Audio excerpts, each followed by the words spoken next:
Alright, welcome to part 2. So in part 1, we covered the courts in Queens and Brooklyn. In this video, we will cover the rest of New York City. If you need a reminder for how I'm rating all these courts, go check out part 1. Without further delay, let's head up north to the Bronx. Crotona Park. These courts are home to another academy I grew up playing at, NYJTL. Court quality and availability is actually pretty solid. Lots of courts, they have lights. I'm not entirely sure if they check permits there, but just have it in case. And then let's say you can't get one of those park courts, you can always just reserve a court at the Cary Leeds Center. From what I remember, their rates were pretty reasonable, and their courts are also really nice. They do have a few mini stadium courts, so you can't go wrong with either playing at the park courts or inside the Cary Leeds Center. Only issue with this place is that it's difficult to get to by public transportation. But getting there by car is definitely doable, and their street parking situation is not that bad. A tier. Next up, Stadium, another stomping ground of mine. They do require permits, but they have plenty of courts, so availability won't be an issue. Court quality won't be an issue either. They have lots of solid courts, and they're walking distance from the 2, 4, and 5 train. But if you do feel iffy about going to the Bronx by train, going by car is an option. They do have a small lot, and it's free. A tier. Helen Bay Park. Pretty accessible by train. You just take the 6 to the last stop, or if you don't want to take the train, you can go by car. They have a free parking lot. They have 10 courts, all in decent shape, no cracks, and the best part, they don't check for permits. What more can you ask for? Accessible, court quality is good, availability is good, and they don't check for permits. You can't ask for anything better than that, especially in New York City. A tier. All right, that's 3 of the 4 boroughs. Last stop, Manhattan and the Islands. So these courts are owned by the John McEnroe Tennis Academy, but they do open some of them for permit use from Memorial Day to Labor Day. Because it's the John McEnroe Tennis Academy, you don't have to worry about court quality. When it comes to getting there, you can forget about public transportation.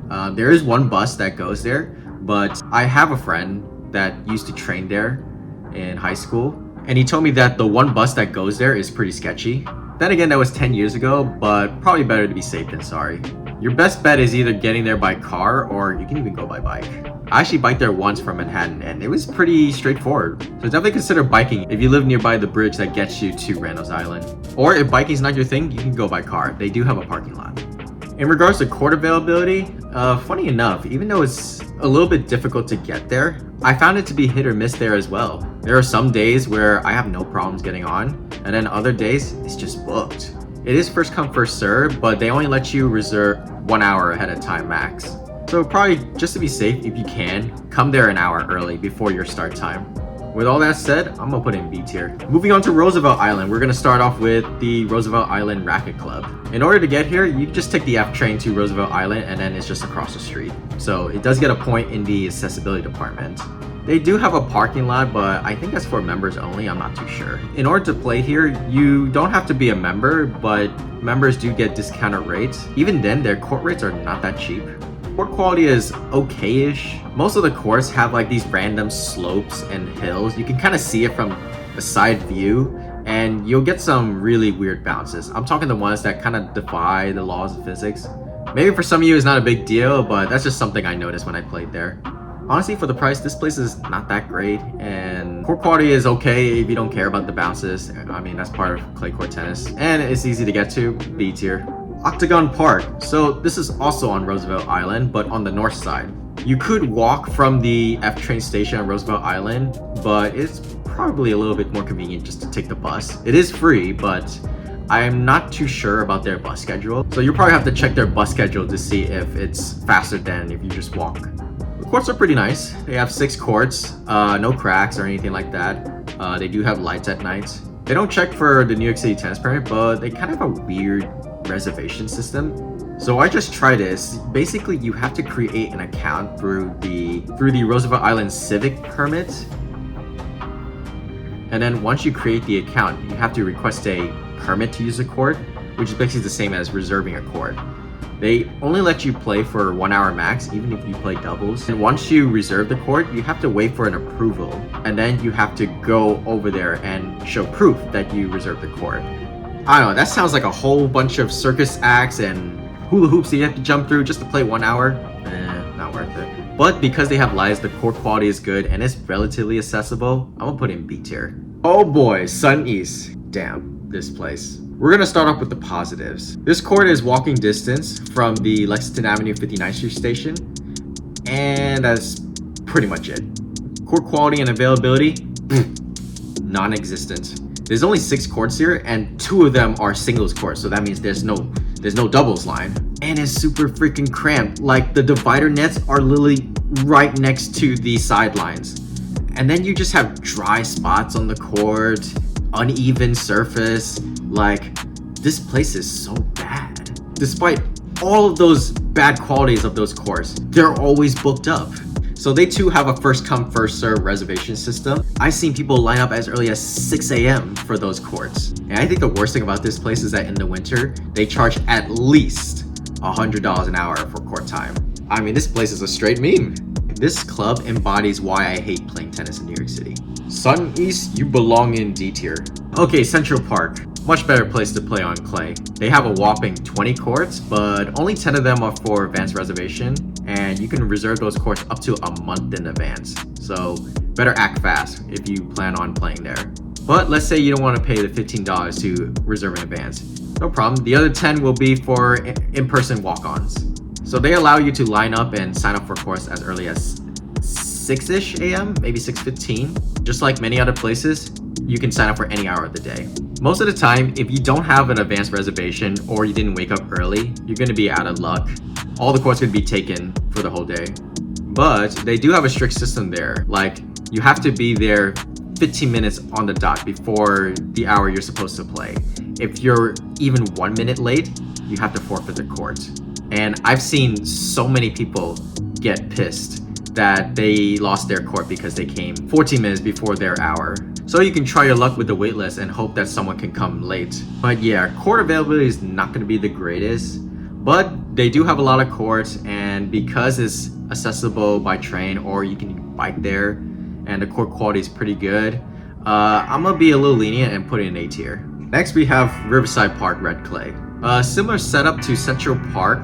They do have that first come first serve system, and you can reserve any hour in the day. Only difference is they have less courts and they're red clay.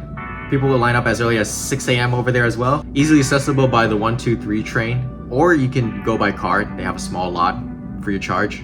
2 things to note though about those courts. 1, 5 minutes before the next hour, you're required to stop play and sweep the courts. They're gonna blast a siren at the 5-minute mark before the next hour, and that's when you basically have to get to sweeping. The second thing is their courts don't have that center service dash, so I thought that was pretty weird why they don't include that. But it's not a big deal really, just something to keep in mind. But court quality is good, accessibility is good. Shouldn't be too bad to get a court there. A tier. Riverside 119. So fun fact, these courts were actually my high school home courts, and they're very nostalgic to me. They do have a strange layout to their courts, but they do have plenty, like around 10.